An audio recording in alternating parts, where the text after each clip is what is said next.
Friends, இப்போ நம்ம எங்கே போக போகிறோம் அப்படின்னு சொல்லிட்டு கேட்டிங்கன்னா, இந்த கொல்லிமலையில் ரொம்பவே ஃபேமஸான எட்டுக்கை அம்மன் கோவிலுக்கு தான் பார்த்தீங்கன்னா போக போகிறோம். அதுக்கு மேலேருந்து கீழே வரைக்கும் படிக்கட்டில் வரணும்.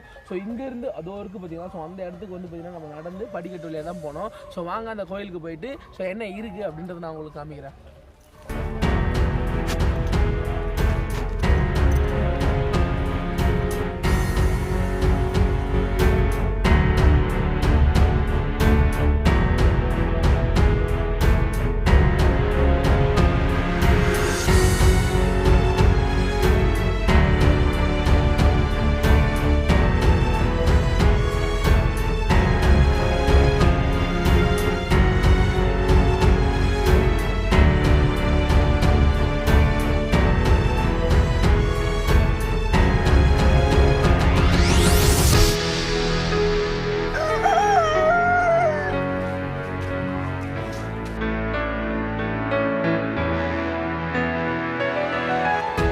ஃப்ரெண்ட்ஸ், இப்போதைக்கு நம்ம எங்கே போய்கிட்டு இருக்கோம் அப்படின்னு சொல்லிட்டு கேட்டிங்கன்னா, கொல்லிமலையிலே ரொம்பவே ஃபேமஸான கொல்லிப்பாவை அப்படின்னு அழைக்கக்கூடிய எட்டுக்கை அம்மன் கோவிலுக்கு தான் பார்த்திங்கன்னா நம்ம போய்கிட்டு இருக்கோம். இந்த கோவிலை பொறுத்த வரைக்கும் கொல்லிமலையிலே ரொம்பவே ஃபேமஸான கோவில் அப்படின்ற மாதிரி சொல்கிறாங்க.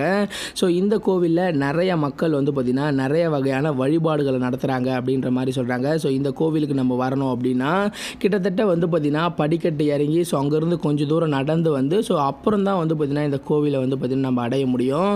இப்போதைக்கு இந்த கோவில் படிக்கட்டை பார்த்திங்கன்னா நம்ம ஏறிக்கிட்டு இருக்கோம். வர்ற வழியில் பார்த்திங்கன்னா நிறைய கோழிகள், ஆடுகள், மாடுகள், அது இல்லாமல் நிறைய கடைகள்லாம் பார்த்திங்கன்னா இங்கே இருக்குது.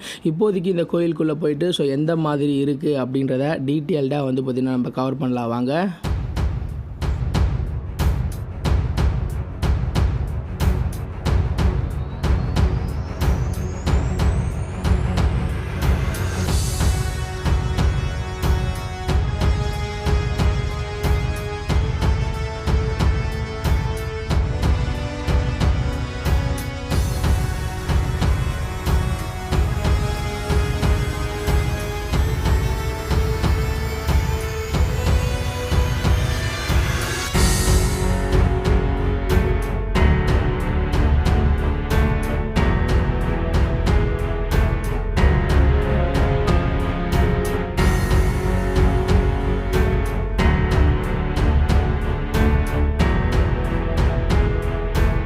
ஃப்ரெண்ட்ஸ், ஒரு வழியாக பார்த்திங்கன்னா இந்த எட்டுக்கை அம்மன் கோவிலுக்கு அம்மனை பார்த்திங்கன்னா வழிபட்டாச்சு.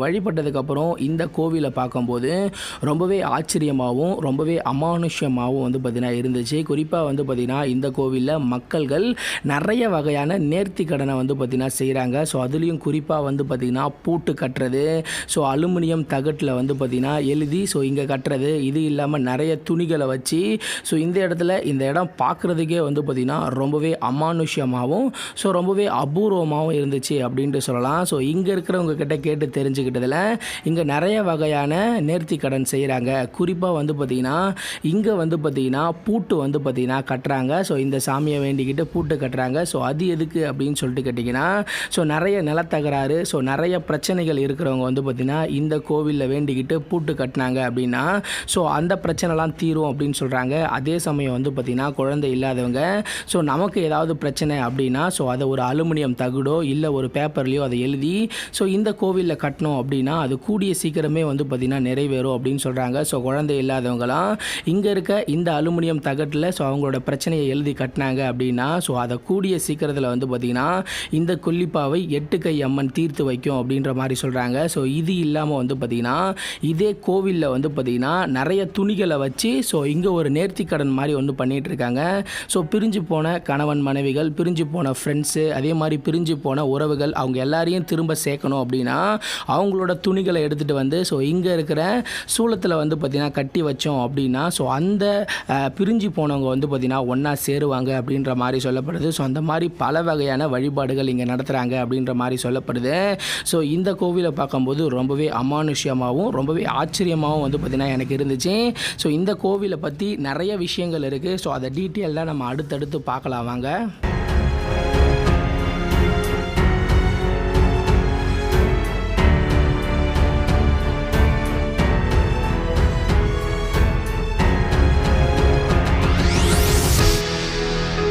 ஓகே ஃப்ரெண்ட்ஸ், இப்போ நம்ம எங்கே இருக்கோம் அப்படின்னு சொல்லிட்டு கேட்டிங்கன்னா, கொல்லிமலையில் ரொம்பவே ஃபேமஸான எட்டுக்கை அம்மன் கோவிலுக்கு தான் வந்து பார்த்தீங்கன்னா வந்தோம். ஸோ இந்த கோவிலுக்கு வர்றதுக்கு முன்னாடி பல பேர் பல விதமாக வந்து பார்த்தீங்கன்னா சொன்னாங்க. ஸோ இந்த கோயில் ரொம்பவே ஃபேமஸ், ஸோ இதில் பல நேர்த்திக்கடன் இருக்குது அப்படின்ற மாதிரிலாம் சொன்னாங்க. ஸோ இந்த கோயிலுக்கு எதுக்கு இப்படிப்பட்ட ஒரு ஃபேமஸ் அப்படின்றத வந்து பார்த்தீங்கன்னா இப்போ தான் வந்து பார்த்தீங்கன்னா எனக்கு தெரிஞ்சுது. ஸோ இந்த கோவில்னால, இந்த சாமியால் தான் வந்து பார்த்தீங்கன்னா ஸோ இந்த கொல்லிமலைக்கு கொல்லிமலை அப்படின்ற மாதிரி பேர் வச்சாங்க அப்படின்ற மாதிரி சொல்லப்படுது. ஸோ கிட்டத்தட்ட வந்து பார்த்தீங்கன்னா இந்த கொல்லிமலையில் வந்து பார்த்தீங்கன்னா ரொம்பவே அபூர்வமான ஸோ மூலிகை பொருட்கள்லாம் கிடைக்கும் அப்படின்ற மாதிரி சொல்லப்படுது. ஸோ எங்கேயுமே கிடைக்காத அபூர்வமான மூலிகை பொருட்கள், குறிப்பாக வந்து பார்த்தீங்கன்னா கூடு விட்டு கூடு பாயக்கூடிய ஸோ நிறைய விஷயங்கள் நம்ம படத்தில் பார்த்துருப்போம். ஸோ அந்த மாதிரிலாம் மூலிகை பொருட்கள் இங்கே மலையில் கிடைக்குது அப்படின்ற மாதிரி சொல்கிறாங்க. அதே சமயம் வந்து பார்த்தீங்கன்னா இந்த கொல்லிமலையில் அதிகமாக சித்தர்கள் வந்து பார்த்தீங்கன்னா நடமாடுறாங்க. ஸோ இதுவும் குறிப்பாக பௌர்ணமி அமாவாசை சமயத்தில் வந்து பார்த்தீங்கன்னா சித்தர்கள் வந்து பார்த்தீங்கன்னா இங்கே தொடர்ந்து அங்கங்கே பார்க்கப்படுறாங்க அப்படின்ற மாதிரி சொல்லப்படுது. ஸோ பல சித்தர்கள் வந்து பார்த்தீங்கன்னா அப்போவே ஸோ பல வருஷத்துக்கு முன்னாடியே வந்து பார்த்தீங்கன்னா இந்த கொல்லிமலையில் வந்து ஸோ அந்த மூலிகை பொருட்களை எடுக்கிறதுக்காக வந்து பார்த்தீங்கன்னா ஸோ இந்த கொல்லிமலைக்கு வந்து பார்த்தீங்கன்னா வந்திருக்காங்க. ஸோ அப்போதைக்கு இந்த ஊரோட பேர் கொல்லிமலை கிடையாது. ஸோ இந்த காட்டுக்குள்ளே போயிட்டு மூலிகை பொருட்கள்லாம் வந்து பார்த்தீங்கன்னா எடுப்பாங்க. அதே சமயம் அங்கங்கே இருக்க பழங்குடியினர், ஸோ இங்கே வந்து பார்த்தீங்கன்னா மலைவாழ் மக்கள் பழங்குடியினர்கள்லாம் வந்து பார்த்தீங்கன்னா அப்போ வாழ்ந்துட்டு இருந்தாங்க. ஸோ அந்த டைமில் வந்து பார்த்தீங்கன்னா ஸோ இங்கே இருந்து ஏதோ ஒரு இதுவால் வந்து பார்த்தீங்கன்னா இங்கே பாதிப்பு அதிகமாக ஏற்பட்டிருக்கு. ஸோ இங்கே இருக்க மக்களுக்கு வந்து பார்த்தீங்கன்னா ஒரு அரக்கன், ஒரு தீய சக்தியால் வந்து பார்த்தீங்கன்னா இங்கே இருக்க எல்லாருக்கும் வந்து பார்த்தீங்கன்னா ஒரு பெரிய ஆபத்து வந்து பார்த்தீங்கன்னா வந்திருக்கு. ஸோ அந்த சமயத்தில் வந்து பார்த்தீங்கன்னா பல பேர் சேர்ந்து இங்கே வந்து பார்த்தீங்கன்னா எட்டுக்கை அம்மன் அப்படின்ற ஒரு கோவிலை வந்து பார்த்தீங்கன்னா அமைச்சிருக்காங்க. ஸோ இதோட பேர் எட்டுக்கை அம்மன். ஸோ இதோட பேர் உண்மையான பேர் எட்டுக்கை அம்மன் கிடையாது. ஸோ இந்த சாமிக்கு 8 கை இருக்கிறதுனால எட்டுக்கை அம்மன் அப்படின்ற மாதிரி இப்போ வழிபடுறாங்க. ஸோ இதுக்கு முன்னாடி வந்து பார்த்தீங்கன்னா கொல்லிப்பாவை அப்படின்ற மாதிரி தான் வந்து பார்த்தீங்கன்னா இந்த சாமியோட பேர் இருக்கு. ஸோ அந்த சாமி தான் வந்து பார்த்தீங்கன்னா அந்த அரக்கர்கள் அழிச்சு இங்கே இருக்க மக்களையும் ஸோ இங்கே வர்ற அந்த சீடர்கள் ஸோ அப்படின்னு சொல்கிறாங்க பார்த்தீங்களா, ஸோ சித்தர்கள் அவங்களையும் வந்து பார்த்தீங்கன்னா காப்பாற்றிருக்காங்க. ஸோ அதனால தான் வந்து பார்த்தீங்கன்னா ஸோ இந்த கோவிலுக்கு வந்து பார்த்தீங்கன்னா ரொம்பவே ஃபேமஸ் அப்படின்ற மாதிரி சொல்கிறாங்க. குறிப்பாக எட்டுக்கை அம்மன் கோவில் வந்து பார்த்தீங்கன்னா நாங்கள் எதிர்பார்த்ததை விட பெட்டராகவே இருக்குது அப்படின்ட்டு கண்டிப்பாக வந்து பார்த்தீங்கன்னா நான் சொல்லுவேன். ஸோ அப்போ வந்து பார்த்தீங்கன்னா ஸோ பல பேரால் கஷ்டத்தை கொடுத்தவங்களுக்கு வந்து பார்த்தீங்கன்னா இவங்க வந்து காப்பாற்றிருக்காங்க. ஸோ அந்த அரக்கர்களை கொண்டதுனால ஸோ இந்த கொல்லிமலைக்கு வந்து பார்த்தீங்கன்னா கொல்லிமலை, அந்த அரக்கர்களை இந்த கொல்லிப்பாவை அப்படின்ற சாமி வந்து பார்த்தீங்கன்னா கொண்டதுனால கொல்லிமலை அப்படின்ற மாதிரி வச்சுட்டாங்க. ஸோ அதுலேருந்து இந்த கோயில் ரொம்பவே ஃபேமஸ் அப்படின்ற மாதிரி சொல்கிறாங்க. ஸோ என்னை பொறுத்த வரைக்கும் இந்த கோயில் வேறு லெவலில் இருந்துச்சு. கண்டிப்பாக வந்தீங்க அப்படின்னா இந்த கோயிலுக்கு வாங்க.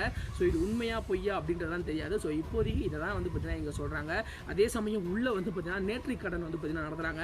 ஸோ நம்ம வீட்டில் ஏதாவது பிரச்சனை, பிரிஞ்சு போனவங்க அப்படின்னும் போதெல்லாம் வந்து பார்த்தீங்கன்னா அவங்களோட துணி அதெல்லாம் எடுத்துகிட்டு வந்து இங்கே வந்து பார்த்தீங்கன்னா வைக்கிறாங்க. அது ஒரு நேர்த்திக்கடனா. அதுக்கப்புறம் வந்து பார்த்தீங்கன்னா சீட்டில் வந்து பார்த்தீங்கன்னா ஏதோ எழுதி வந்து பார்த்தீங்கன்னா மாட்டுறாங்க. அதுக்கப்புறம் பூட்டு வந்து பார்த்தீங்கன்னா மாட்டுறாங்க. ஸோ பல பேர் வந்து பார்த்தீங்கன்னா பல நேர்த்திக்கடன் இங்கே பண்ணுறாங்க. உண்மையிலே இந்த எட்டுக்கை அம்மன் கோவில் வேறு லெவலில் இருந்துச்சு. ஸோ கொல்லிப்பாவை அப்படின்ற இந்த சாமி வந்து பார்த்தீங்கன்னா ஸோ ரொம்ப பவர்ஃபுல் அப்படின்னு சொல்கிறாங்க. ஸோ இந்த கோயிலுக்கு வந்து வேண்டிக்கிட்டீங்க அப்படின்னா அது நடக்கும் அப்படின்ற மாதிரி சொல்கிறாங்க. ஸோ நீங்கள் இந்த கொல்லிமலைக்கு வந்தீங்க அப்படின்னா கண்டிப்பாக இந்த கொல்லிப்பாவை எட்டுக்கை அம்மன் கோவிலுக்கு ஸோ மறக்காமல் வந்து பார்த்தீங்கன்னா வந்து போங்க. ஸோ இந்த வீடியோ உங்களுக்கு பிடிச்சிருக்கும் அப்படின்ற மாதிரி எனக்கு தோணுது. ஸோ இந்த வீடியோ உங்களுக்கு பிடிச்சிருந்துச்சி அப்படின்னா லைக் பண்ணுங்கள், ஷேர் பண்ணுங்கள், மறக்காமல் சப்ஸ்கிரைப் பண்ணிவிட்டு பக்கத்தில் உள்ள பெல் ஐக்கானை கிளிக் பண்ணுங்கள். அப்போ தான் நான் அடுத்தடுத்து போடக்கூடிய வீடியோ நீங்கள் ரெகுலராக பார்க்க முடியும்.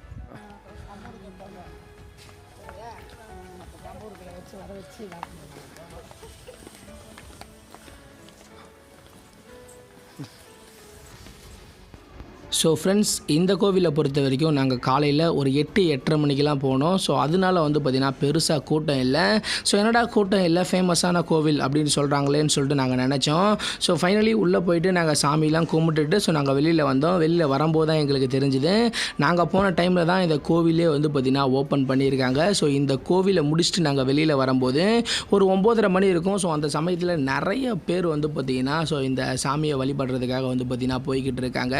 ஸோ ரொம்பவே ஃபேமஸான கோவில் அப்படின்றதுக்கு ஆதாரம் இது தான். ஸோ நிறைய மக்கள் வந்து பார்த்திங்கன்னா கண்டினியூஸாக வந்து பார்த்திங்கன்னா போய்கிட்டு இருக்காங்க. ஸோ இப்போதைக்கு இந்த கோவிலை பற்றி நீங்கள் என்ன நினைக்கிறீங்க அப்படின்றத மறக்காமல் கீழே கமெண்ட் செக்ஷனில் கமெண்ட் பண்ணுறேங்க. அடுத்து ஒரு நல்ல வீடியோவில் நான் உங்களை சந்திக்கிறேன்.